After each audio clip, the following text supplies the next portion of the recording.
becoming the next like thoughts and prayers. In a certain light, I guess the fact that it's a bit self-deprecating. Yeah, it is. It's huge. Yeah, that's not a little thing. That you can't fake that. Right. You know? I mean, it'd be very risky to fake. I mean, can you say it and not change is possible, I suppose. But yeah, it's definitely like it's a step in the right direction for sure. Yeah, I don't think that anybody is making the claim that saying it or like doing this activity is going to be making any change or doing any good. It's just the first step, like you said. Yeah. Right? And I guess the concern is when people realize it's good for business. Like, when they realize that authenticity is good for business, that's the day we all win. Okay. Whoa. Yes.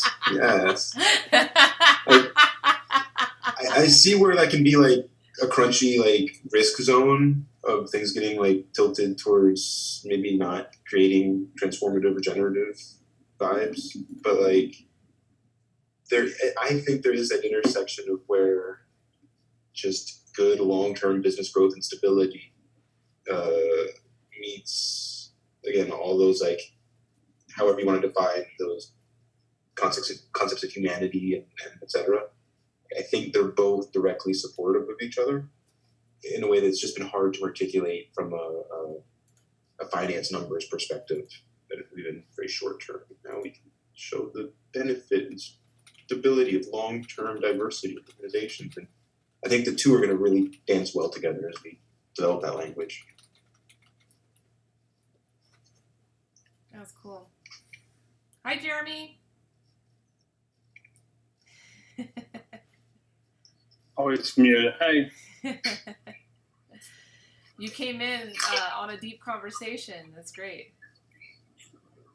Yeah, I think I jumped halfway through probably something that's serious. I don't know.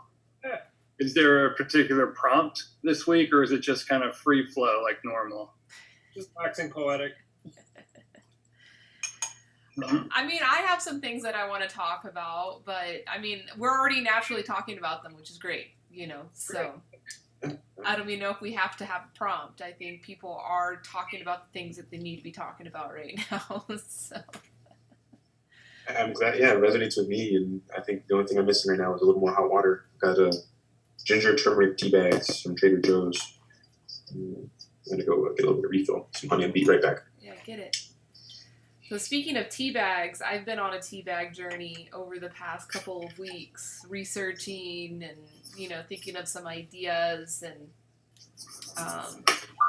because I recently got involved in working with hemp tea, or hemp tisane, and figuring out ways to introduce, you know, and that's something, like, it's not a connoisseur level tea. It's valuable. It's you know, very high value, but it's not something that like an oolong enthusiast or somebody that collects pu'er tea is like immediately going to like connect with and see value in.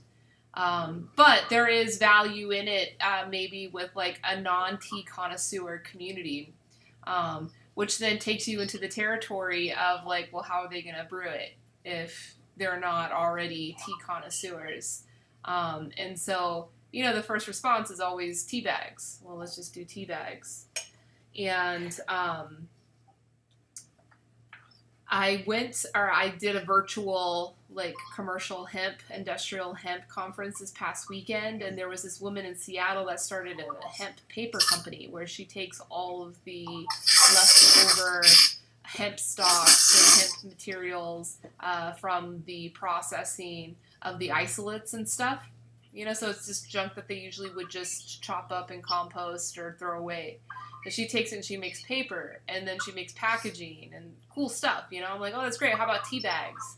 And she's like, oh, maybe we can make some tea bags. And, she ended up contacting me and she said, I don't know if we can make the tea bags because we have to seal it with some plastic. And then I researched it, and I never, really researched tea bags before, but even the paper tea bags, those all get sealed with plastic.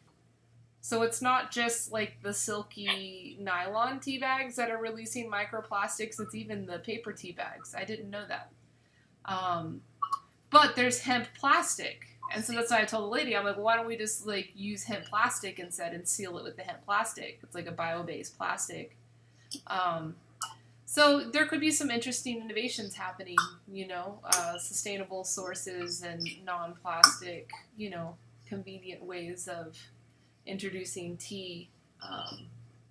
So you're talking about brewing a hemp tisane in a hemp tea bag. Yeah. Neat. Yeah, it's What does neat. it taste like? What's it taste? It tastes like weed.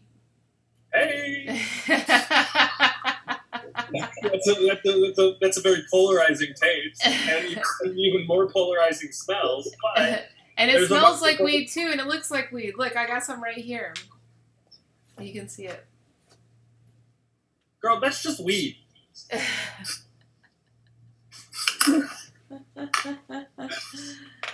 No, it's hemp. It's hemp. All right. No, officer, I swear, it's just. It's really just hemp. Yeah. But it's water soluble. So, Like I said, things it's just are a- water soluble, definitely. Like the volatiles are transferring in the water. Now we aren't trying to make any kind of claim about any level of CBD, being water soluble and coming out in the tea. Like we're not making any claims of any dosages or selling this as a medicinal product. Like this is like a connoisseur level herbal, blend component that does have some body reaction elements to it, which is anti-anxiety. It just disconnects any like pain or like discomfort or anxiety within your muscles in your body. So when without being CBD. so there may be CBD in it. There may be some CBD that is coming out in the water. I don't know how much it is. It's something. It's kind of like when we talk about caffeine and theanine in tea. It's like we're not trying to like scientifically figure out how much is getting steeped out in our cup and taking it like it's some kind of like nootropic supplement. It's like, no, you just enjoy it. And those effects from it will just happen, So yeah, it's been cool, and it tastes And good Hannah would too. love It if I has. started doing that. I'm sorry. Hannah would love if I started brewing that and smelling the house up. I don't know if it would smell the house. It's not like it doesn't release the smell like when you smoke it. It definitely smells like it when it's like dried. Like when you open the bag, it smells like when you open a bag of weed, But the taste in the cup is interesting. It's sweet and citrusy and has a little bit of like a spicy kick at the end. But like the main thing that you notice about it is like as you're sitting there and sipping it, you like noticeably notice your body just like relax, which is really cool. And I think that that's why this is going to do really well. And people swear by like the oils and the tinctures, like the processed, concentrated products. People swear by those. And those are really expensive. And, they also kind of encourage the practices in the agriculture that we talk about in tea that are not favorable. Like when you're growing a product that's going to be, processed into some kind of extraction, like the quality of the product doesn't matter. What matters is like the yields and the amount of that compound you're trying to extract, being in that thing. But whenever you're consuming the product this way or consuming it as a food ingredient, which is also very interesting, and there was someone at this conference that was talking about that, that it encourages more artisanal craft, which then encourages better agriculture practices and more mindfulness and value. Almost like extraction is not a good thing. Like extraction is the idea of extraction is a very like one-sided, like take it. It's not a regenerative, like doing something for an ecosystem. It's true. There's like how much of this can I get out? It's so true. Very cool. How much do you have samples? I do have samples, yeah, and I'll be putting it up on the retail site soon as well. Okay, I need to order. I need to place an order with you. Yeah, I'll throw in a sample. Yeah, we Okay. have all kinds. We even have like the really high quality. Oh, you got the nugs. Yeah, isn't that cool? Drop the whole nug in the Gaiwan. You could. Actually, that's what I did when I did the product shoot for this. I just threw the whole nug in there, thinking that it would just like stay and put. But actually, a lot of it like kind of dissolves out into the water. Yeah, I didn't list this product yet. So like, the farmer and I are strategizing how to introduce this product into the market because it doesn't really exist. Like there's hemp teas out there. You can find them. There are like tea blenders that get their hands on kind of the chopped up hemp flower and they'll make blends with it. So those have been existing. But as far as like having different grades of it, even like the full flower buds, being like marketed as like something that you would, steep as a tea or it's Oh, my new. microphone's down. The flavor profiles across CBD weeds, regular weeds, like there's such variety there Mm-hmm. that's worth talking about in the steeping and brewing and Yeah. cooking and just aromatics context. Like, And it's different. It's way different when you steep it. Like the release of the aromatics and stuff is way different when you steep it than when you smoke it. And that people have been talking about the terpenes. So you've heard that word terpenes. That's like a big power word in like the cannabis industry. Yep. It's essentially freaking volatiles. It's essentially the different aromatic compounds, that you would smell in your tea. Those are terpenes. I just like am picturing being at a party or something with a tea set up, pulling out a bag and just dropping a nug in the Gaiwan. Everybody's like, going to be coming to your tea table to see what's going on if you do that. Right, a reaction to everything. the thing is, they're like, that's where you get the science of cannabinoid extraction, and you start having to work in milk fats and etc. into the ritual to get maximal extraction of all the rich goodness from the nug that you're steeping. And yeah, that's why I don't know if the nug would be the best way for steeping. I think kind of like the ground up bits is better for that. I don't have any of that sample. Yeah, I'm sure it is. I would like to see, I think a pretty sativa nug, like the airier ones that's been like dehydrated, might like rehydrate the flower in an interesting way. You've seen all those like maybe you have like the glory shots of the really pretty looking nugs, like the colorful hairs and stuff. Yeah. I think if like dried delicately and then rehydrated in the right context, like in a nice like clear something and just come back to life.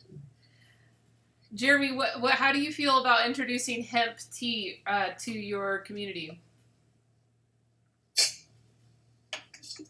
Terre Haute. And Terre I Haute. don't know about the community, but I certainly know a handful of people that will love it.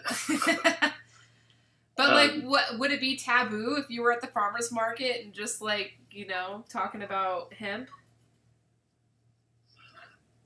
Yes, but it's interesting. When I was first doing the farmers market, I had my samplers were these clear glass jars that I had set out. and a handful of people would come up, and one guy came up to my table with these glass jars out, and he got so excited. Finally, it's in Indiana. I can buy some. You mean loose leaf tea? No. And then he just opens it up, and I never saw such a level of disappointment in my life. Oh, he thought it was weed. That's funny. Oh yeah, absolutely. He thought it was, because it was those like those ball rolled oolongs in a glass jar. Oh, okay, You know, I see. Yeah, you could easily mistake it, but Of course. I think Indiana, we're so far behind. We don't even have medical marijuana. Yeah. So if we don't even have medicinal, and how far off we are from recreational, we have no idea. So, but Well, Illinois, this is not even marijuana though. This is hemp. I know, but this city is not the youngest, and it's not the most diverse. So there still is that stigma Yeah. around it. Yeah, but you And, know the history of Like if I was in Bloomington, and if I was in the heart of the IU campus, I'd probably order some and probably sell it out within a week. There are like some colleges around here where there could be interest, but it's really interesting. They're really self-contained campuses that there's no integration with the city. So it's just, this community, no. And it would just be a hard sell.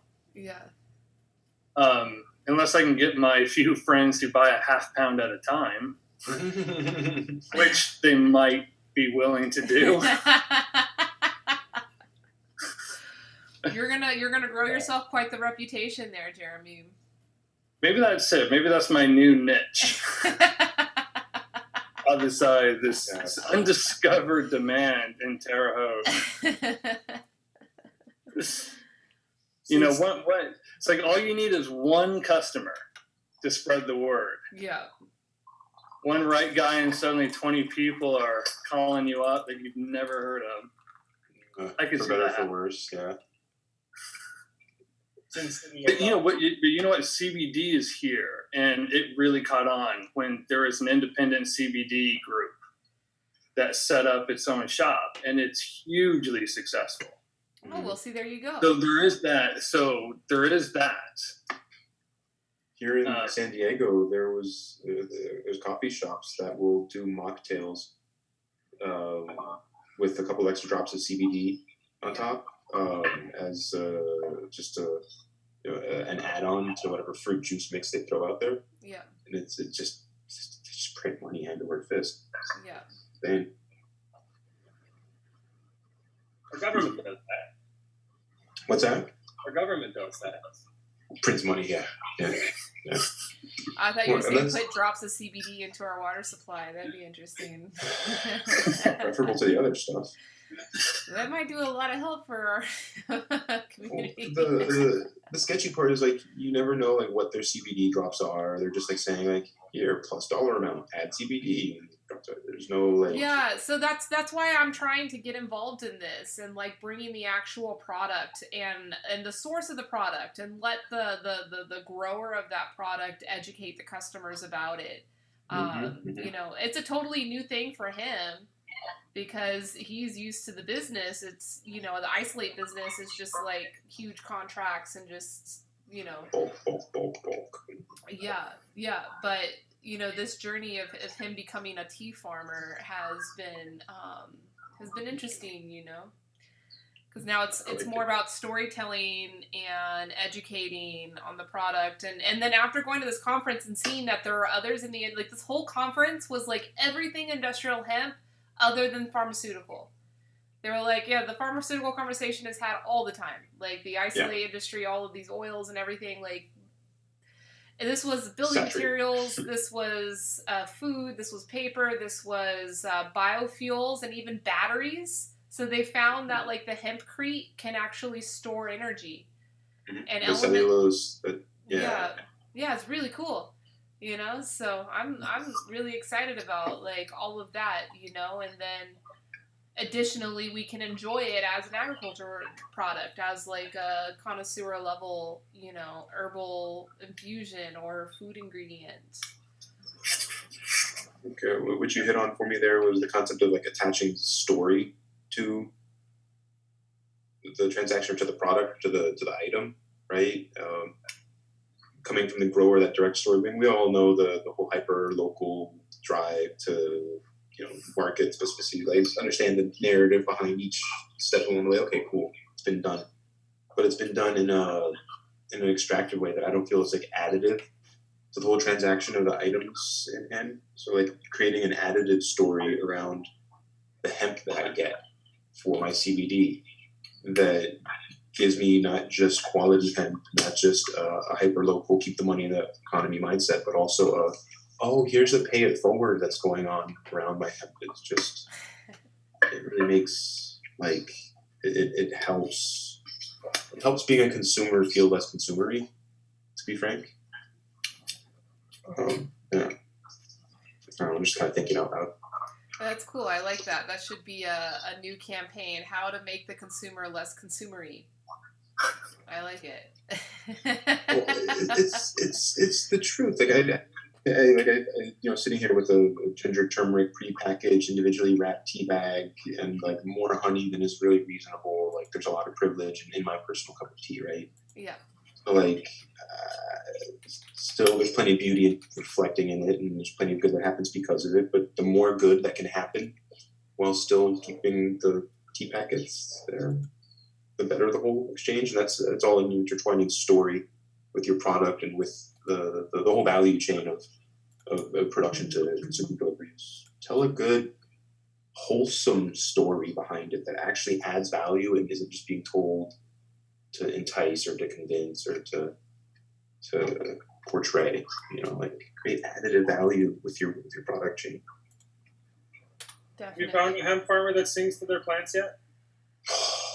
There no one that cool yet, but there will be. We'll get it. We'll get to that point. I definitely know somebody who has a weed farm up in Grass Valley that he, most of the time on his property, he is naked and singing to his plants.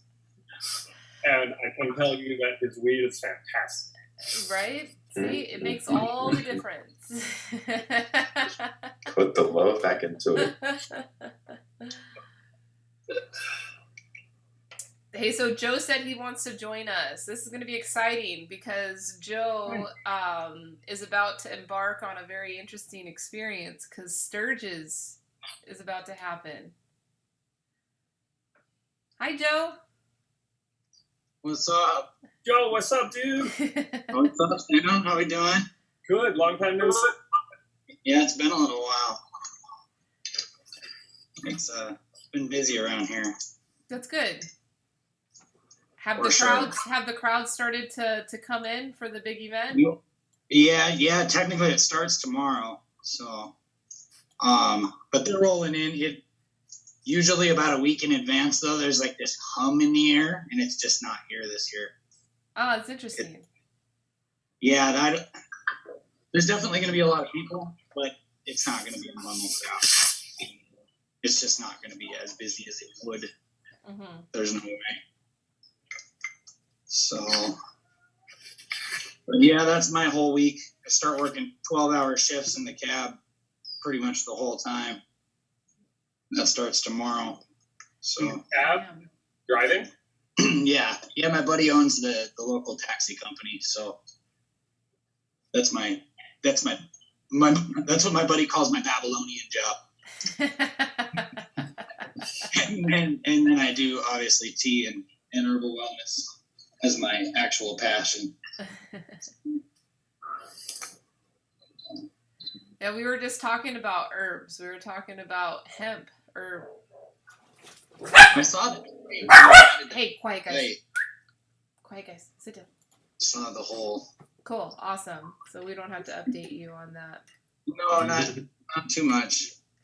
That's super interesting because I never thought of it being used in a tea application. I always kind of put it in its own category, but it is it's definitely medicinal. I can see how it can be really relaxing. Yeah. So Yeah, it's Very interesting concept. I don't know. I mean, I don't know if it's like the value of what is needed for it. So like on a retail level, you know, like the cost of brewing up a cup of it may be, you know, $2 or $3, maybe even more, Right. depending on the brand that's marketing it. Right. You know, the value that you get from that cup, like there's value. You know, it relaxes you. It's noticeable.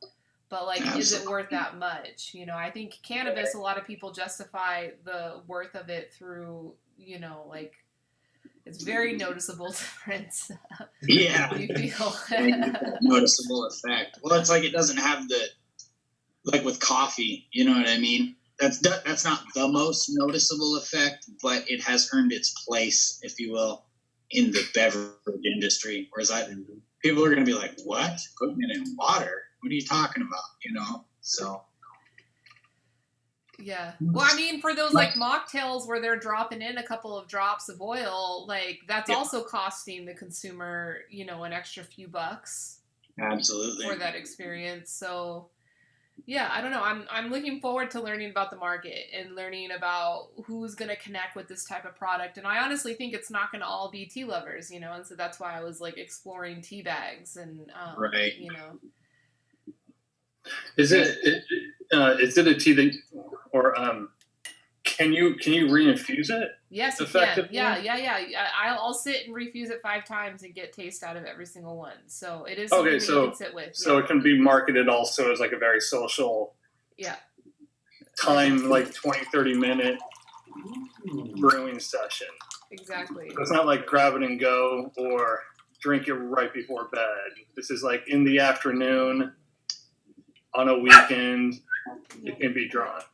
Yeah. What kind of teapot do you use for your pot tea?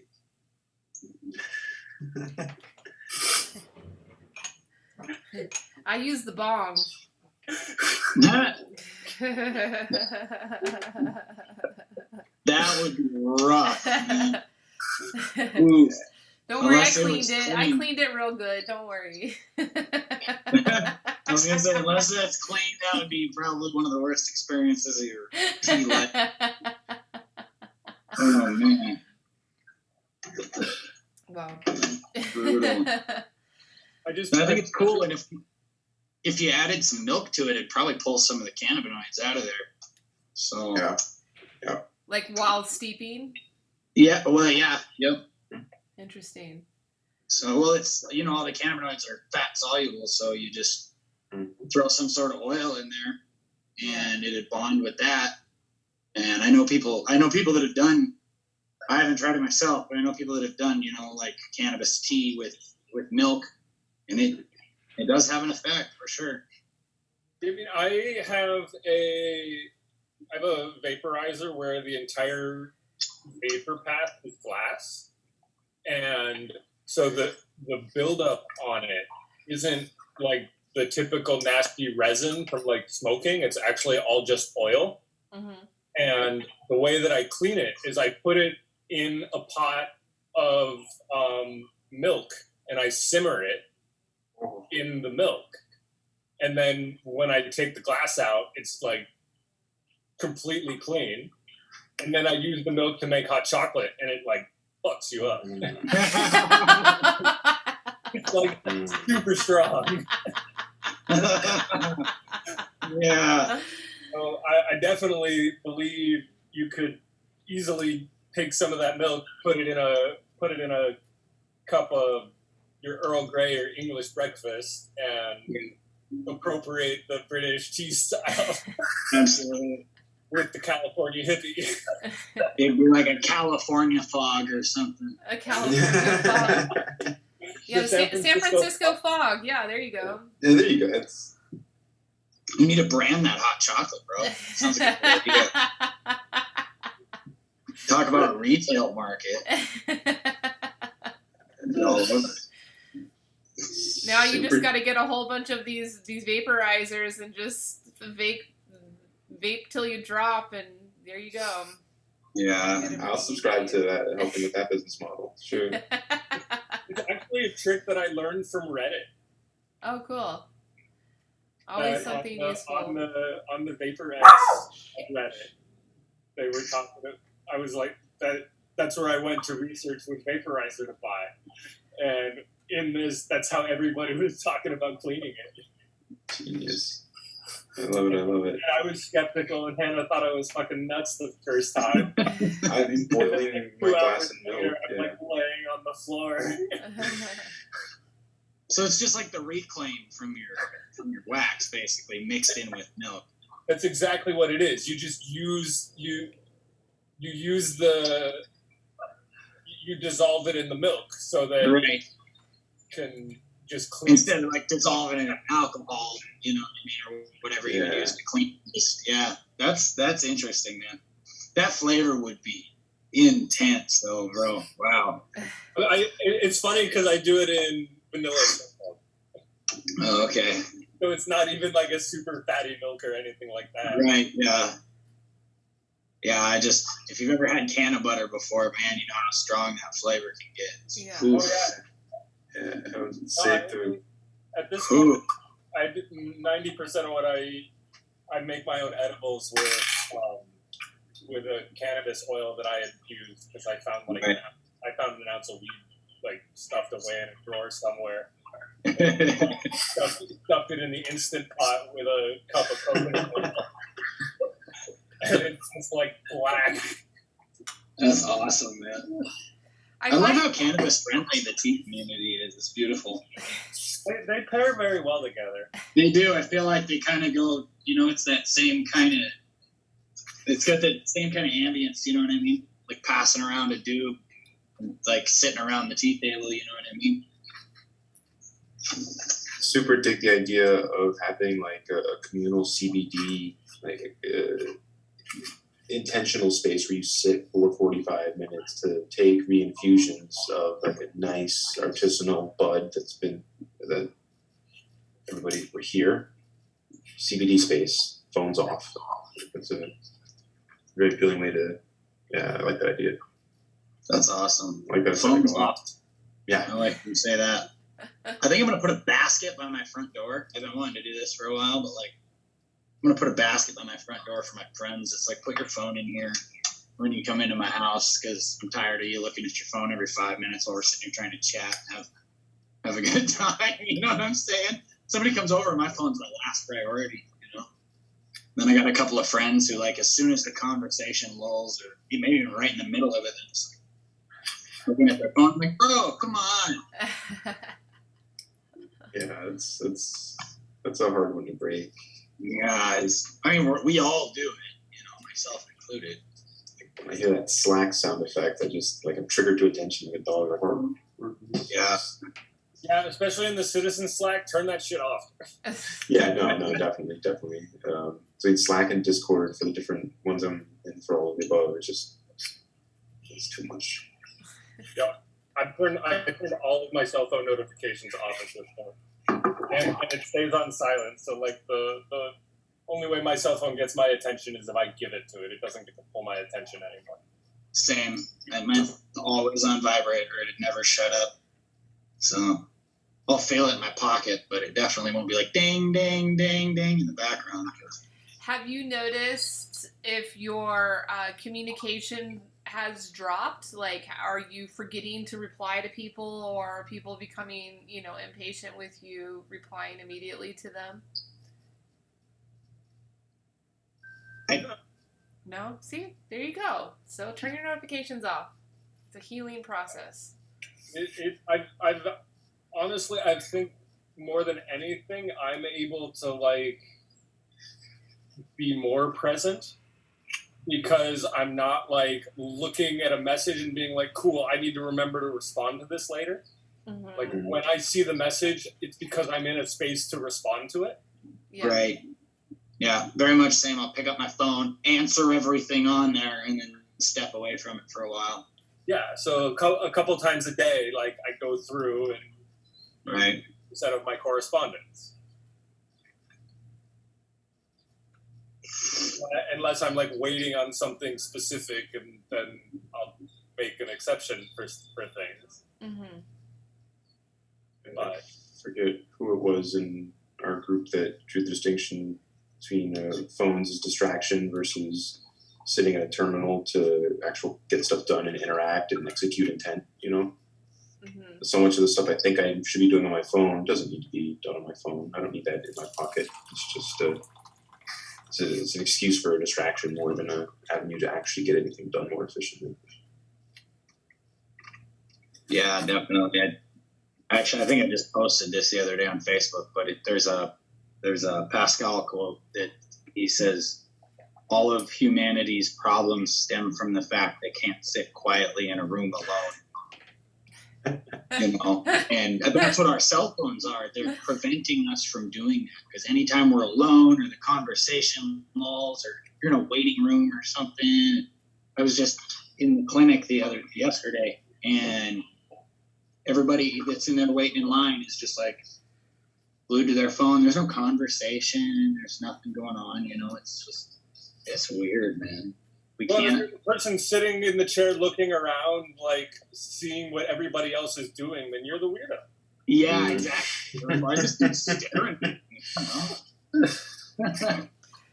Yeah, we just can't be. It's hard for us to be alone with our own thoughts because we're so constantly inundated with information that as soon as that information stream stops, we don't know what to do with ourselves. We're just like, oh. Well, the little voice inside my head can be an asshole. Heard. Definitely Listen to it. would rather other people talk to me than what I'm going to say to myself half the time. It took me a long time to start believing the rest of the world as much as I believe that annoying voice inside my head, right? It's the hard one. Yeah. It's an anime. It's called Gurren Lagann. Not a whole lot of it stuck with me, but the one phrase that stuck with me was the main character convincing the other main character who's faltering in confidence, said to him, "Believe in the me that believes in you." It's like the source of all my self-confidence is like, okay, if you're going to say that, I'll believe in you that believes in me. I don't know what you're saying, but do the best I can. Believe in the me that believes in you. That's great. Yeah, so you're like manifesting all of this like peer support. That's incredible. You could do that with everybody. Mm-hmm. Even when you're feeling at your lowest, just believe in the me that believes in you. Like, I'm with you now because I know that what it feels like to be inside your head right now sucks. I feel you, but that's not the way it is because I see you. Believe in the me that believes in you. You got this. So it's a good message. Awesome. That makes me think of Hannah. And, Hannah obviously sees something good about me. Hey, if your partner's there, I mean, that's a good sign. Yeah, Somebody believes in you. Right. Yeah. And she's pretty awesome. So if she's awesome and she thinks I'm okay, We're in the same boat, brother. We're in the same boat right there. Ash is amazing, and I'm crazy. So either I'm amazing too, or she's crazy as hell, and I don't notice it. But it's probably both. Let's say, like, that's the beauty of both. Yeah, it's reciprocal on both ends. Yeah, for sure. Yeah, Bitcoin and I were having this conversation last night, Dude, I bet you and Bitcoin have some pretty awesome conversations.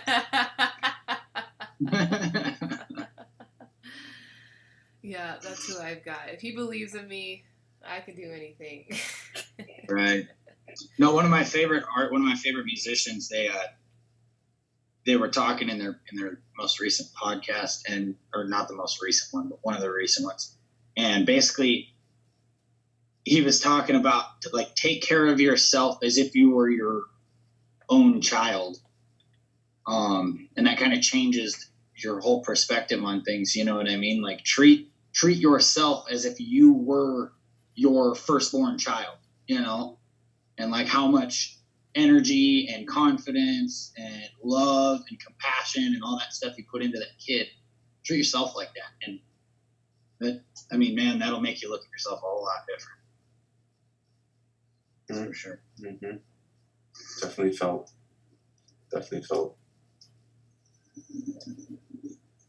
as long as we're on somewhat adages and tropes. There's the idea of being the person that your dog thinks you are. Yes. Big wolf. The barbecue man with endless kebabs. Bacon dispenser. That's Elise.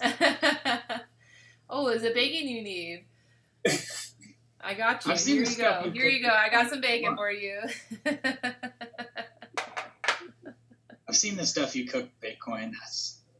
Did you make him a burger one day or something? I did, and I literally like handcrafted his own like mini It Bitcoin was size awesome. brioche Yeah. bun and everything. Yeah, but I stopped that. I went cold turkey about a month ago. Bitcoin is no longer eating human food. It's been an interesting transition for the house, but it's been good. They need that break. It's weird though because he's gained weight. So it's making me think that maybe he was like the human food was not good for him, you know? Right. Even though I was cooking everything like whole, you know, I cook everything from scratch and use organic ingredients as much as possible, farmers market, whatever, but yeah, there just may be some things that it's just not good for him. So I've moved him And the to cooking kibble. process might have an effect there too. Yeah. So, Yeah, because I heard, if you give dogs human food, the most ideal thing to give them is like raw chicken. But, Mhm. yeah. Not French fries. Yeah. But, you know, I've only got one Bitcoin and it's a dog, so I can't afford to be buying him raw chicken to eat every meal. So, yeah, I took him off the human food. It's been difficult. Mostly because now I have like a whole bunch of food when I cook. you just been feeding everything to little ass Bitcoin. Oh, that's a good time. No, I enjoy how much you cook though. That's great. I mean, there aren't enough households that do that kind of thing. So Yeah, we try. more need to. Yeah, and that's why I share it. You know, I don't share it to show off and make people jealous. Like I try to do it like Right. an inspirational way that. Right, absolutely. You know, Yeah, we try and cook at least one meal a day at home. So that's great. yeah, What's your favorite thing to cook, Joe? man, that's a hard one. I've been going hard on the fish lately because I've been out fishing in like all of my free time. Yeah. I've caught Mm, I've caught and kept like 40 trout already this year. So wow. Do you yeah, ever do most of them are ceviche? free. What's that? Do you ever do ceviche? Well, is that? Yeah, I've had it with salmon, but I haven't had it with trout. I guess. Yeah. It'd be interesting. Yeah, try it out. You know, since you've got a bunch of fish. It's cool. Yeah, ton My friend, when I was in the Peace Corps in Africa, my friend, she lived, you know, relatively near to me. I'd visit her. She had a lake there, and when it was fishing season, they would catch something that was kind of like trout. It looked like trout and tasted like trout, and we made ceviche from it, and it was really good. That's awesome. Yeah. I love ceviche. Peruvian I style. like fish, just period. So Just feed me. Just feed me in general. yeah. I like pork. Did you say pork? Yeah. Yeah. Are you a bacon guy, Sam? Less so now than I used to be. I tried doing the whole like keto diet thing Oh yeah. and was doing like eggs and bacon for breakfast every morning, Yeah. and it was like really good. And then I went to the doctor, and the cholesterol's through the roof. So I stopped that. Right, you gotta be careful with that for sure. Yeah, definitely. Well, there's got to be some diversity when you do something like that too. You constantly have to change it up. Like the smaller a food group that you eat from, the more you need to eat from all of those things. You know. Yeah. So, Sam, last time I went to the Mexican market a few weeks ago, Justin Ewan and I got like it was like a 2-pound bag of chicharron, like fresh chicharron. oh yeah. It's like a body pillow. I was like, you could sleep with this thing, cuddle with your chicharron. I would too. I'm so into it. Absolutely. That was I the for the- that, for my like newfound joy of chicharrones. I didn't eat those until you. Do you know how many people have said that to me? Spread the good word. Costco puts good ones too. It's a handy little snack, you know. I loved having that on my last Amazing Tea race. I had that little bag of chicharron I got in like Thailand, and it was like anytime I was like hungry, I just need to stave off a little bit, you know. I just crack a little chicharron, and it like went a long way, you know. Yeah, one or two of them goes a long way. Yeah, it's when you Yeah. sit and eat like 20 of them, you're just like, oh my god, I hate my life. I was But gonna say, I wish I had that It's self not hard control. to do. or you get Maybe. what my mentor calls, you know, the start choking on the chicharron dust, you know, and like dry heaving Oh, on I all did. the dust. I remember we were at Burning Man last year, and she warned me about it. Well, because she told me that, you know, her husband had, you know, he had gotten into the chicharron stash before we had left for Black Rock City, and he was choking all night. And I'm like, I never heard of that. And she's like, yeah, you know, when you're chewing it and you're eating a bunch of them, the dust starts to accumulate in your throat, and at some point you start to choke on it. And it's just like this vicious cycle of coughing. And then she starts doing it. And I'm freaking out. Like, I feel like I'm gonna have to like resuscitate her or something. You know, she's like having trouble breathing, and her face is like turning red and purple. And I'm just like so worried about her. And when it finally calms down, she just starts crunching again. It sounds like a great thing for Burning Man. Can't wait to choke on some dust. So you need to help it out. And not playa dust. This is authentic pork dust. You know. Go into it. Tony, are you a burner as well? Adjacent, but I've never been. My exposure to the community and culture comes through the intentional community space. Mm-hmm. When I was like 18-ish, I think 18, tried to join an intentional community down in Virginia and had a lot of exposure to the space. Ended up rejoining Muggle World and doing a whole other thing for a while. And then recently reconnecting with my roots in the intentional community space. So burner adjacent, a lot of the communities intersect very strongly. Yeah. But I'm worried that COVID is going to steal my opportunity to ever experience a burn, like full scale. Yeah, it's definitely going to be different. Yeah. My friends up north in the Anderson Valley, they have a intentional community up there, and they host seasonal events, retreats, queer focused programming, things of that sort. And COVID completely just eviscerated their event calendar, of course. And now they're trying to figure out how to change their business model to stay relevant and afloat. Yeah. Events of that sort and at any scale are going to be a tough space for a long time. I want to go to Burning Man with Jeremy. What was that? I want to go to Burning Man with Jeremy. You guys could make a cool camp. I mean, I'd be down to help you guys out. We should make like a church or something. It'd be fun. Everybody's already there suffering. Like The Church of Suffering. That's what our camp can be called. Oh man. as far as what I have figured out from Burning Man is 90% of your energy goes into surviving. You're right, yeah. If you can survive and have energy left, then you get to have fun. That's any real outdoor festival though, man. By the end of it you're like, what am I? You know what I mean? Just falling apart. You're just dirt under your fingernails. That's all you are. Right, yeah. legitimate dirty hippie, man. Yeah, there's like a culling going on as far as the festivals go, I think, though. It's, it's like the real ones are probably going to survive, and they're the ones that should be here, I guess. Let's put it that way. And there's going to be a lot that just don't come back, I feel like.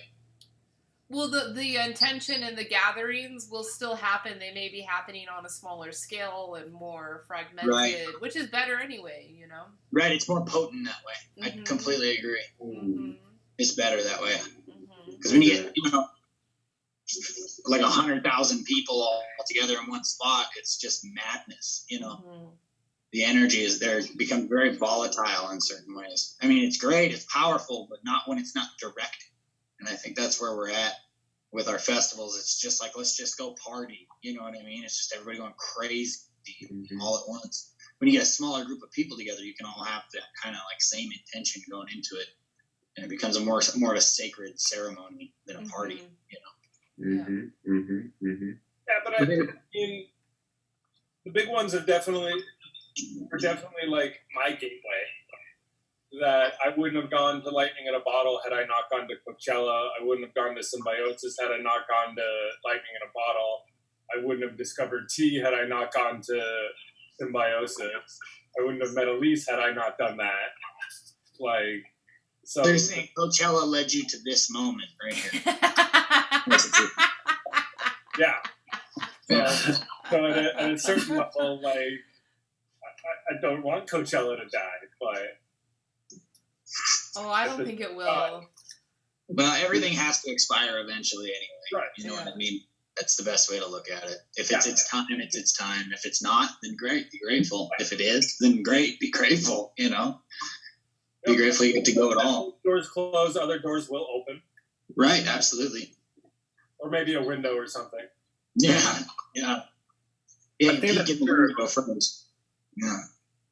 I think that's true with a lot of things, like festivals, organizations, clubs, everything like that, is that they're all going to shrink and they're all going to become more concentrated. And if it's worthwhile, it will. So there's actually going to be sort of almost like a revolution in the next 5 years because everything's going to shrink, become really super concentrated, and then the message will come out in a much clearer, kind of purer way. Mm-hmm. So the new recruits will have a better understanding of what everything's really all about. So oddly enough, completely. Yeah. I mean, fire is part of the natural process. Yeah. Right. Fire destroys the excess and fertilizes the soil for new growth. Right. Yeah. And the more dead wood that's been laying around for a long time, the bigger the fire. And I think that's where we're at, is we have a lot of dead wood. Well put. Well put. The thing about we have this thing about we're so attached to everything going on forever. I mean, from a life to events to everything, we're attached to that prolonged, like never let go of anything. And what happens if you take that metaphor of the dead wood is it all builds up and builds up. And, if you take a forest, for example, like out in our forest, it burns off every once in a while and in certain spots, and that's a good thing. And if we don't let it burn off for too long, it will burn off so badly that nothing will come back for a long period of time. It'll get so hot, it will just absolutely incinerate everything.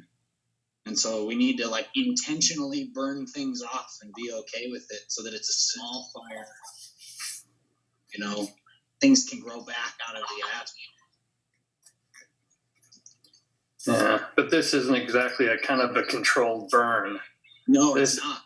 This is a once in a century purging. Absolutely. Well, this is that big fire that I'm talking about. Yeah. Let anything burn off little bit by little bit. We're like, no, keep it all around, accumulate. Yeah. And then we end up like Beirut, basically. Shit.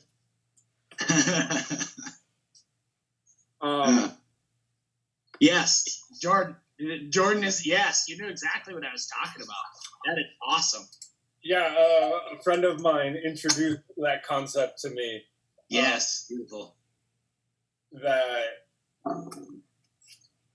and like that song or the mix that he is linked in that is just like really banging. So when you started mentioning, oh yeah, Deadwood. Check out the link for sure. That's awesome, man.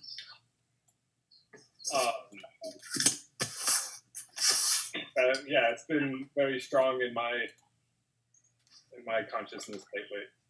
It's really interesting as well. Like I live in an area that on the outskirts that very much like surrounded by at this point a lot of like right up front. And we're in the middle of fire season now. Last week I was watching helicopters dump water on a fire less than a mile from here. Like, fucking scary sometimes. And Yeah. it gets you thinking. And every time that happens, we take 2 more loads to Salvation Army and throw out a whole bunch of shit. Yeah. Yeah, we have regular forest fires around here too, man, and they're a reality check. There's a really bad one in the town that I'm from. Oh, this has been over 10 years ago now, but there's nothing. I used to fight wildland fires, and there's nothing like standing next to that. I mean, it's just one of the craziest experiences you'll ever see in your whole life. Standing, 50, 100 yards from a wall of 100-foot burning trees, you know what I mean? It's just absolutely insane. I can imagine. Power. Yeah, exactly. And that's kind of what we got going on, like symbolically or metaphorically in our culture right now. That's why things are so wild, It's just untamed chaos, if you will, because we had so much order.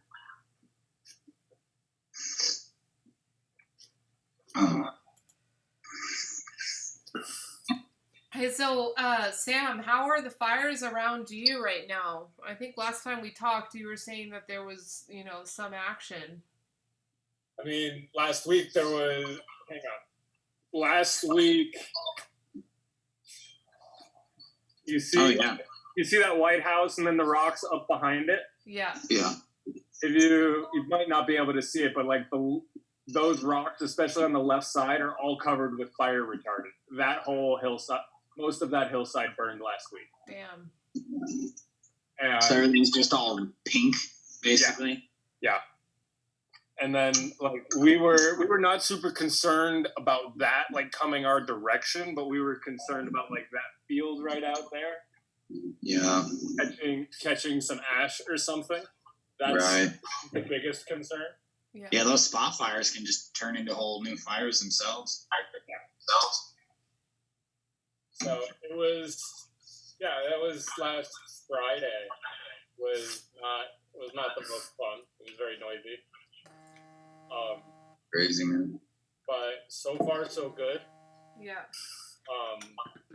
It's basically like now through October, November. Last year we had a scare in like mid-October.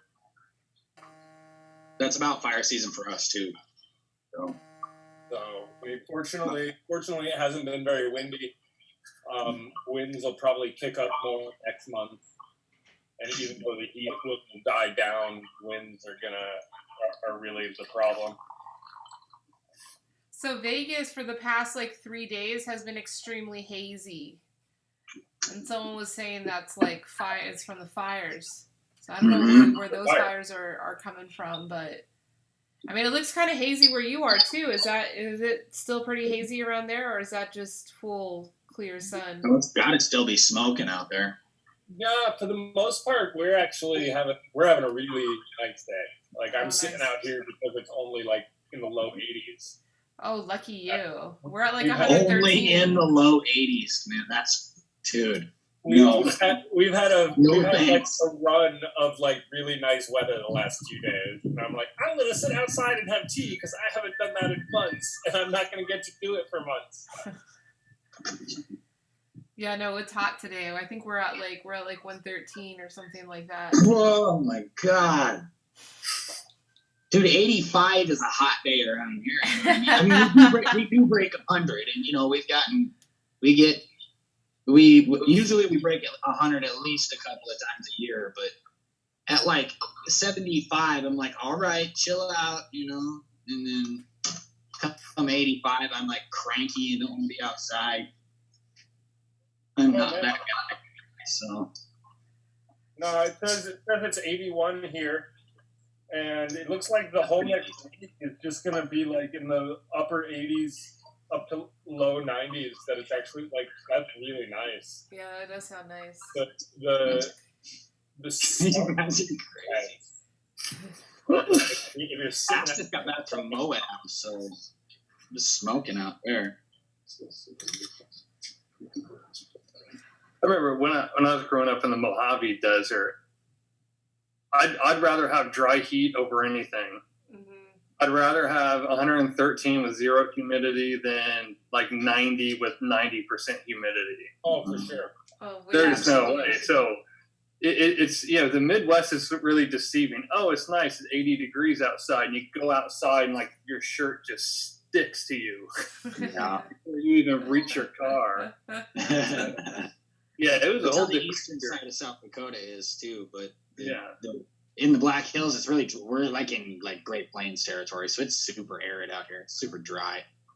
So some days it'll be fairly humid. I live right next to the creek, so it's super humid in my house usually. But Yeah, I knew a teacher growing up. He was from Alabama, and when he moved out to the desert, he actually talked about how great it is to be in 100-degree weather because there's no humidity. Yeah. And he says basically you have two choices in your life where you live in the United States. You're either going to be flash fried or slow broiled. What would you want? And I'd much rather be flash fried. that's funny. I'll just move to Hawaii and be suntanned. That's what I'll Yeah, do. and then there are exceptions, like I'm just- Hawaii. I'd rather go into the freezer and not be cooked at all. So. Oh, really? Oh, my God. I'd rather be Yeah. hot. I'd much rather take heat over cold. I'm the complete opposite. I love it when it's cold, man. The cold doesn't bother me. You can only take so many clothes off. Right, that's what I would say. You can't take your skin off, but you can put as many clothes on as you want. So, like living where you guys are at, if you didn't have air conditioners, you'd all be dead. You know what I mean? Like, Hey, no, I lived without AC for a week and a half. fair enough. Actually, I heard that story. Yeah. So It's possible, but it's a sweaty lifestyle. yeah. Well, especially like as Caucasians, we're not like necessarily. Quiet, guys. Kinda. Quiet. We're not built for that. yeah, we're just not. You see these Hispanic guys up on the roof in like 95, 100-degree weather and just killing it. They're just fine. You know what I'm saying? I'd be a piece of bacon up there in about half an hour. So. I do remember being without AC in the desert, and my grandmother. What she would do is that there's old school techniques, and they work great. You get a fan, and you get a bowl full of ice, and you set it in front of the fan, and we all huddle around it. That seems So good. at least there's some inventiveness that comes out in times of distress. Yeah. So as long as your freezer's working, you're okay, and you have a fan that's operational, you'll survive a few weeks. Quiet, guys. Coolers out of like a bucket.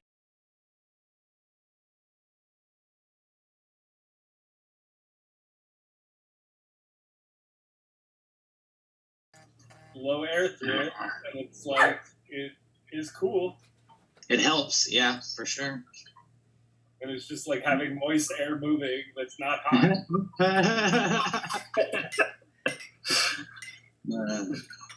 Yeah, I don't know. There's a piece about the winter that I probably like more than, like, temperature aside. I really like fall and winter because the world slows down, things get quiet. I mean, it's just there's an ambience and and a calmness to it that you can't find in the summer. In the summer, everything's buzzing, you know. Just in general, whether it's your culture or the actual nature or whatever, but everybody's just go, go, go, go. If you live somewhere that like really snows in the winter, everything just stops.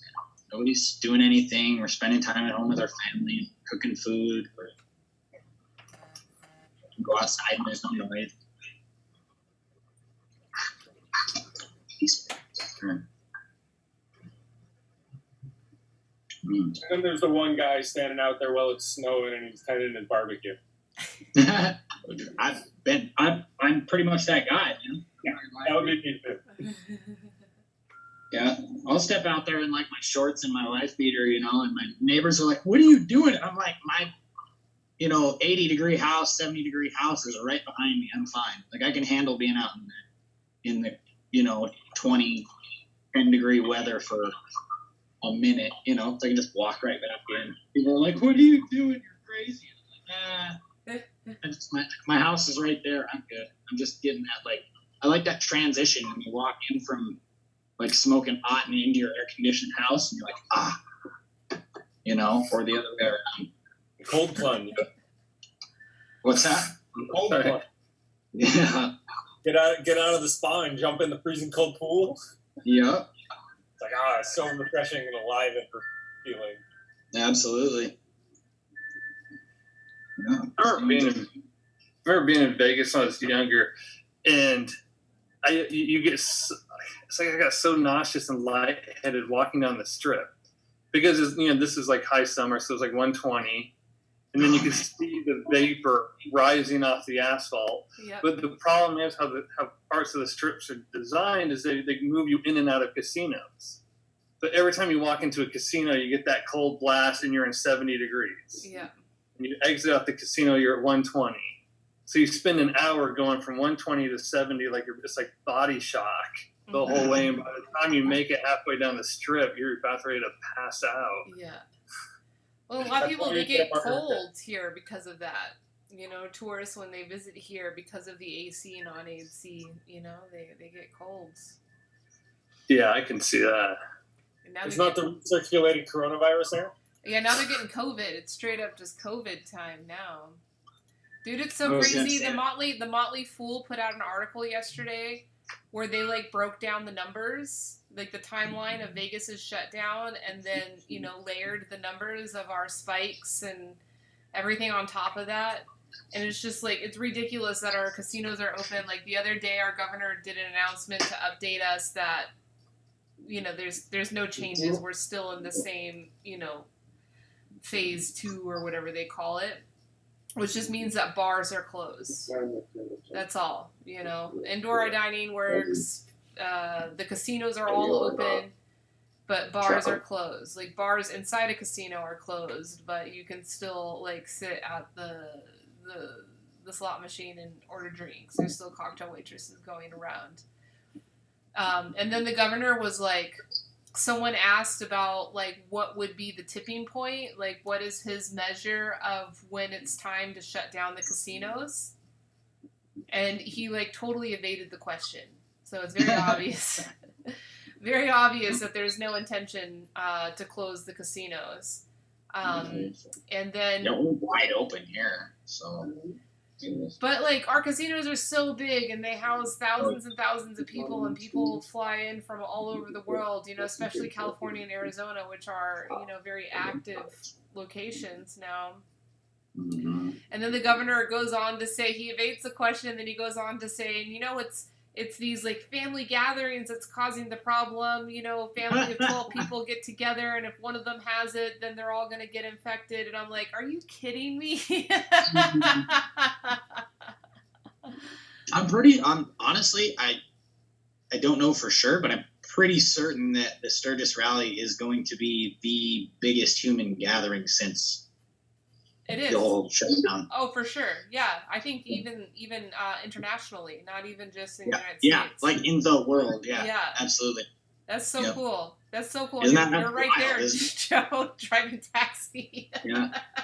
Yeah, I'm around all of them. So, if I keel over in a few weeks, I mean, you know what happened. You should be wearing your biohazard suit. You should just go all in. I'm all about. I don't know, man. That's a tough subject to breach. I'm all about exposure, so I really am. I'm on that side of the fence, so I don't wear a mask or anything. You know, there's seven different versions of the virus here in Las Vegas. I'm sure, yeah, for sure. Well, that's the problem. The numbers are all funky because everything gets so many different things get lumped into those numbers. You know, if you test for the antibodies or, you know what I mean, you're just, and then you die. They're like, oh, you died of COVID, and it's like, oh man, you know, even if you had other health conditions. My friend's grandpa just recently passed away, and he had health issues and has for the last few years, and they straight up classified it as a COVID death, and he did not die of COVID. So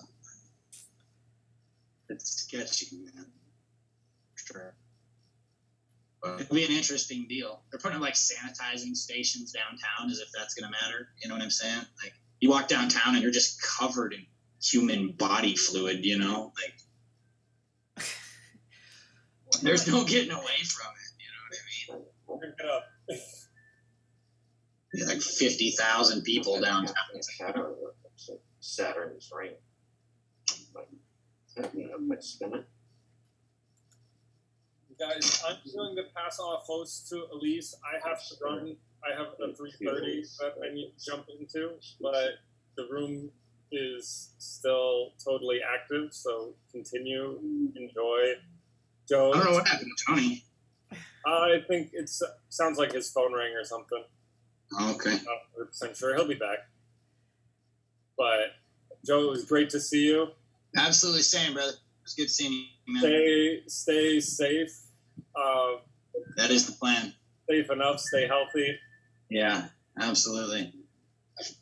Jeremy, it's always good. Elise, always wonderful. Thank you. See you later, Sam. I will catch you guys in a little bit. Yeah. All right. Yeah, it's gonna be an experience around here, that's for sure. So, Joe, you say that you're all for exposure. Like, that's your consent for yourself. What about, like, if people around you don't consent to that exposure? It kind of depends on the situation, but Yeah. our vans are all equipped with masks. If I get somebody in the van that's like, I want you to wear a mask, I'll put one on. You know what I mean? I'm not going to be rude. Yeah. So, and we have hand sanitizer and all that stuff. We're loaded, you know what I mean? But our boss isn't requiring anything. Mm-hmm. You know, it's kind of just like up to everybody's own personal judgment. Yeah. I mean, around here, it's like probably 60-40 split as far as wearing masks. Yeah. And I would say about 60% of people aren't wearing masks around here. But the game is going to be totally different with all these people coming in. You know what I mean? Right. So Right. Absolutely. Yeah. That'll be very interesting. Mm-hmm. It will be very interesting. I got like walking pneumonia last rally after all my. Shoot. Damn. Yeah, it was bad. I got super sick last time. One of my coworkers got it. And then my body I did no preparation beforehand. I was like, yeah, working all these hours, da da da da. And then right at the end, just smacked me. 2 days. I was out for like a week or for like 5 days. But this year I've done a lot more work and I'm a lot healthier than I was. So I've been working with my immune system and stuff. Yeah. I don't know. I say I'm all about exposure, but it's more of like I'm all about the intelligence of nature. So, Yeah. and I know people are like, "Oh, that's reckless," and this and that, but I don't know. Yeah, I mean, I get it too. Like, I'm all about biodiversity. I mean, I think that's another way you could put it, right? And Right, absolutely. Yeah. so there's that, but then there's other conditions, right? So there's a pandemic going on, and then additionally, like with like increased number of vectors, you know, your intuition may change, you know, about it once you start interacting with so many different people. Your intuition may start telling you, okay, maybe I got enough diversity for the day.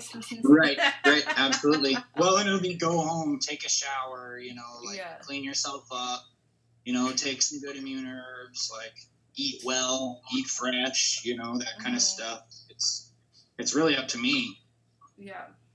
So, but yeah, it's all about it's all about that intuition. It's all about listening.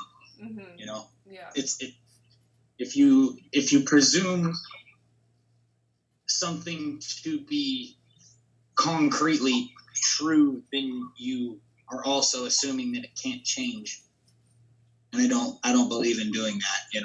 I feel like you gotta stay dynamic with the way that you approach things. Yeah. So, tomorrow I wake up and I'm like, well, this is weird. You know what I mean? I will listen to that. Yeah, I would think that like my personal response to the pandemic, like my own boundaries that I've made here in the context that I am, would be much different if I wasn't in Las Vegas. Like if I was in a small town, my boundaries would be much different. But I'm in Las Vegas. I, am interacting with some people working in service. Right. And those folks are interacting with a very large number of vectors from all over the world. Right. Definitely all over the country. For me personally, I don't ever think that was not some sort of threat in the first place. I think this is only just bringing our attention to the fact that stuff like this happens. We've just focused in on one thing that's happening right now. You know what I mean? Mm-hmm. Like how many times has this happened and we've never really noticed? You know what I mean? Like we never did this whole big shebang because of it. It's like we are constantly interacting with people from other parts of the world. And, it's like if you go to live in like another country or something, they're going to want you to have your vaccines and all that stuff, I mean, some countries require it, right? Mm-hmm.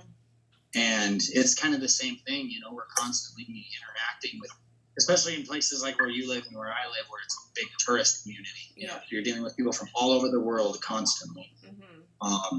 And then we've been exchanging that stuff forever. To think that this is the first time that this has happened I think it's narrow-sighted. I think we're making a really big deal out of what's going on. Not that it's not serious, but it's a reaction to it that has propagated it into something very much more dangerous.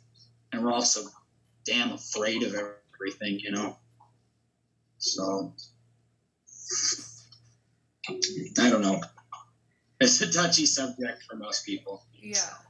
Hey, but that's what the purpose of this is, to talk about Absolutely. those things. Like last week, Jeremy was saying some pretty good stuff last week about, what is love. I thought you were going to go into like a love ballad or something after you'd said that, Jeremy.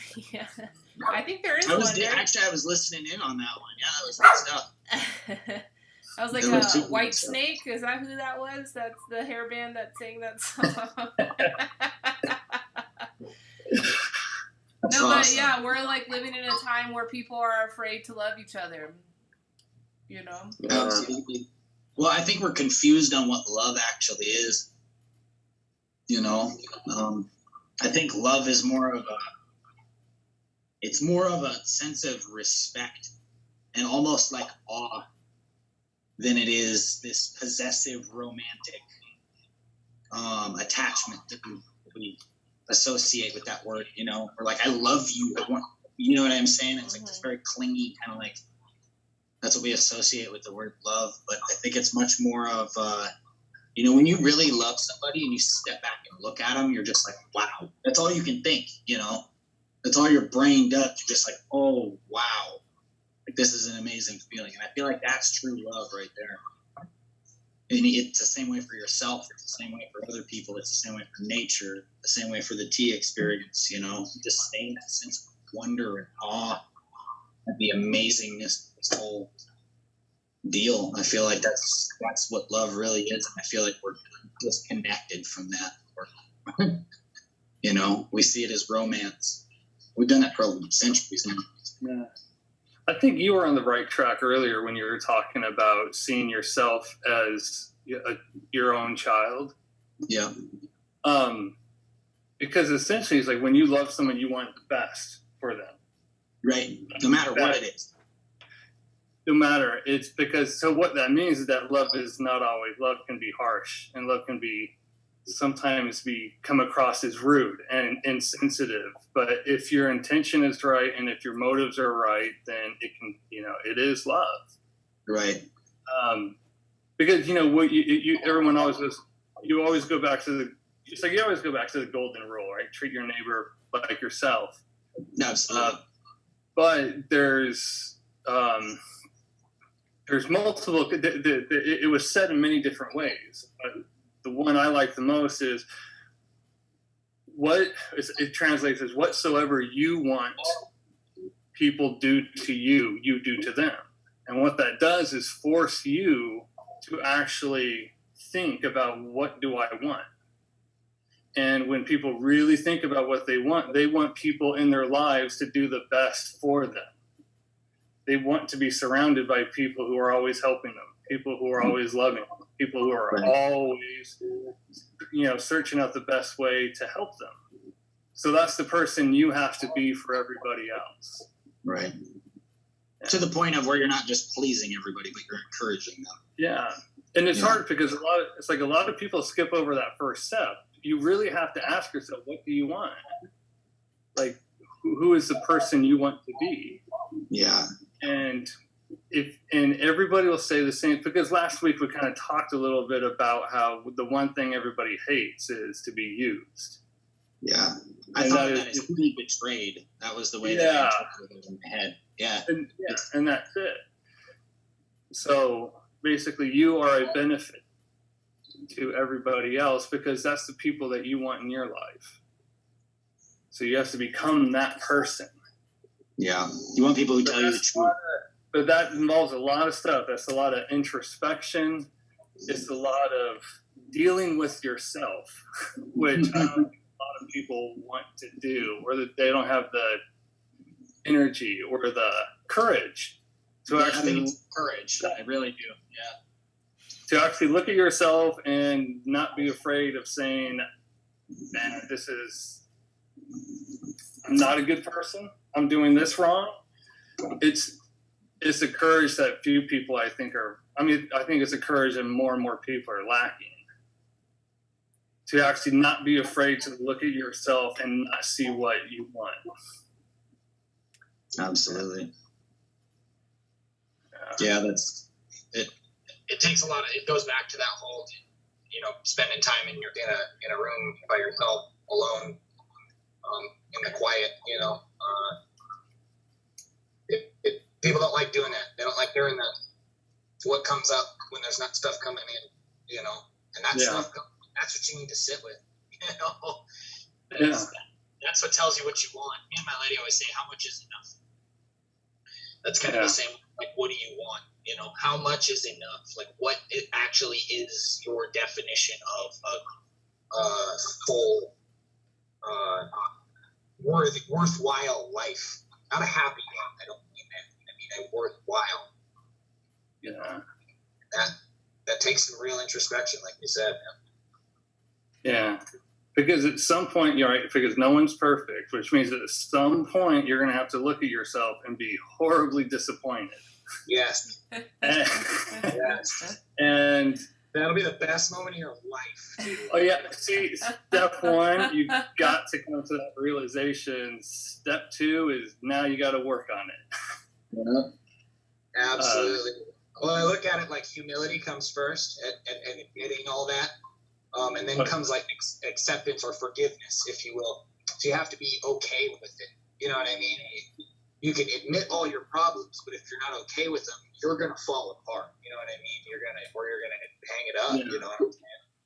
You could easily end your life that way. But if you actually forgive yourself for all of the stuff that you've gotten yourself into and the stuff that you've done to other people, that's a really profound thing that's a really profound transformation. It will completely change the way you do everything else in your life. You all of a sudden you'll see that same thing in everybody. So when somebody's actually doing something evil, if you will, you'll put yourself in those shoes and you'll be like, okay, like they don't realize what they're doing. If they did, they wouldn't be doing it, Yeah.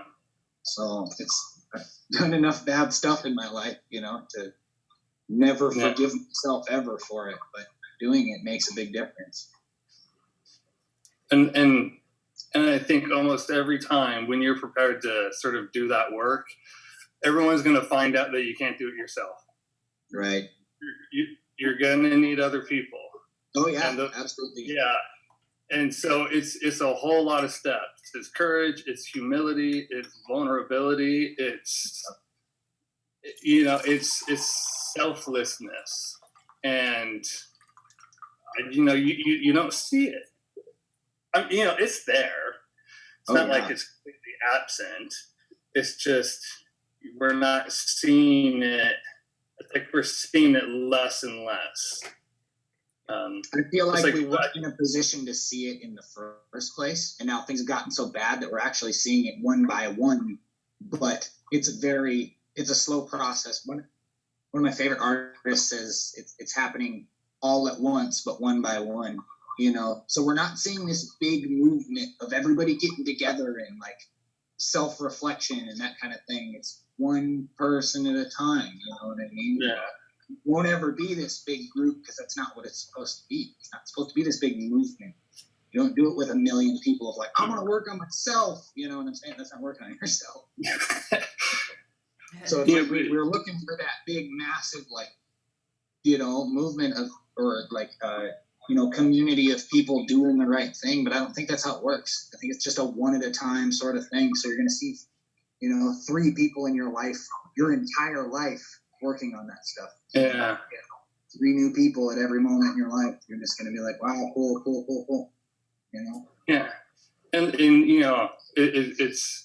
it's like going back to what we were talking about earlier about being like the concentration. Right. So all the groups that we're going to discover are the most worthwhile and the most beneficial to people. They're going to become super concentrated. Right. They're going to become smaller and smaller and smaller, and then they're going to become much more effective and grow out in a way that's going to affect more people than where they start, than where they are now. Mm-hmm. Right. Because it's like one at a time or just a few. Uh-oh, his audio went out. Yeah, we lost you, Jeremy. Jeremy, we lost you, buddy. And he can't even hear us, huh? I don't know. Yeah, I mean, he's still talking, so he obviously doesn't hear us. Like, I don't know ASL or I do it. Shoot. Did I cut out? My internet. Yeah. Just like the last 20 seconds. Yeah. Oh, no, like I was just talking, it's, people talk about the micro and the macro. You kind of hear that. Absolutely. And it's all about the micro. Right. It's like, let's not worry about the macro. Let's not worry about that now. If the micro is strong enough, if the face-to-face is productive enough, then it'll become like, we'll see the results of it in the macro. Right, absolutely. Society. Well, that projects outward, It starts here and goes outward. But in the end, it's all about what happens face-to-face, person by person. Yeah. One small movement at a time. That's why I'm so big about like doing what I do locally. I could be doing this massive project trying to get to as many people as possible, but I have a much more potent impact on my community, and the people that I can actually reach out. Oh, yeah. So not to devalue the power of widespread information. Like I wouldn't be having this conversation if it weren't for widespread information. Yeah. But nonetheless, it's like that you really at least put intention into your community rather than just focusing on the widespread information. Kind of like with Elise, what you do. You definitely are very involved in your own community, but you're also putting energy into the larger picture. And I think that balance is key there. It's a priority. You have to prioritize, and I think for everyone, you got to start, first it's family, then it's community, then it's, right. State, and then country, and then world, and yeah. all of those things are important. All of those things are us and who we are. But, you know, I think that it's completely valid to prioritize, prioritizing yourself first, right? So Right. it's yourself, thing at a then your time. family, then your community. And One thing at a Yeah, time. I think we're getting way ahead of ourselves because our self is so hard, and we can spend the rest of our lives working on ourselves. It's like we have no time to get to the next person. yeah, so you just have to prioritize, you know, not forget and neglect, but just understand, you know, and at each turning point, at each step you take in life, making a decision, you know, kind of registering the scores on everything and saying, okay, I'm going to step in this way, and I'm going to step in this way, and in that way. Yeah. My buddy from grad school started a like a mind, what's he call it? In like a mind hacking kind of framework, and he's actually a neuroscientist, so he's backing everything he does with work, but he's also like a yogi, and so he likes to take more holistic approaches to neuroscience than just, you know, thinking about pharmaceuticals or whatever. That's usually how people think of it. And he does corporate retreats and corporate counseling for like executive level groups on like collaboration and brainstorming. And it's interesting, you know, because it all boils down to, he's like, regardless if you're working on your own or if you're working within a group and trying, like if you're, you know, an executive level team that's trying to execute a new strategy, you're manifesting a new future. That's what you're trying to do. And so that's what he's like, a manifestation coach and a corporate manifestation coach. And he brings in like meditation practices and it's really cool stuff. He's like, basically the ideal is to get everybody in the same state of mental focus, body relaxation. I'm like, hey, we could just drink tea together. Yeah. But he doesn't involve tea in his practice. I'm still trying to convince him to do that, because that could be, you know, a cool little like additional revenue stream for his business. Yeah. You know, to actually sell products to his clients to aid in the, you know, activities that he teaches them. But he has a really cool activity, and this is more about personal manifestation, which is related to what, you know, you guys were so deeply just talking about. And this activity is cool, and I just tried it with a friend the other day that's, you know, kind of going through a struggle of like stepping into the next phase of his life, and you know, just kind of being stuck in the pain and trauma of the last phase. But the activity is to think of yourself in the position as that changed person, and like thinking about the feelings that you're experiencing in that, and then communicating that, and communicating it so much so that you start really feeling those feelings, and then magically, like, you're just going to manifest into that person. And this is related, you know, there's people that have done this and written books about it. I don't know the person's name, but there was a guy that like cured himself of cancer or something doing this, right? There's a lot of power in manifestation. And, you know, so like I tried that with my friend, and it actually helped him a lot. You know, I don't think it was like the cure all, like he's ready to step in, but it was kind of a cool, he was like very hesitant to do it, because it like required a lot of vulnerability. It was kind of silly. It's like, yeah, I'm talking about feelings that I don't actually have and pretending to be somebody I'm not actually. Yeah. Well, I was just having this conversation the other day, and it's exactly what you're talking about. Because when you're like, you know, you could use the example of like, I want a new car or something, and you're like, okay, I'm going to manifest that. I want this new car. I'd be so much better with this new car. I would be able to da da da da da. And what you're doing is you're projecting that lack onto the world, you know? So you're projecting you not having the car onto the world. That's what you're actually doing. You're not projecting you having the car. Yeah. The want of it onto the world. And so you never really get anywhere, or you never specifically never do get the car, because you actually like push that lack out onto the world. Whereas if you take it like,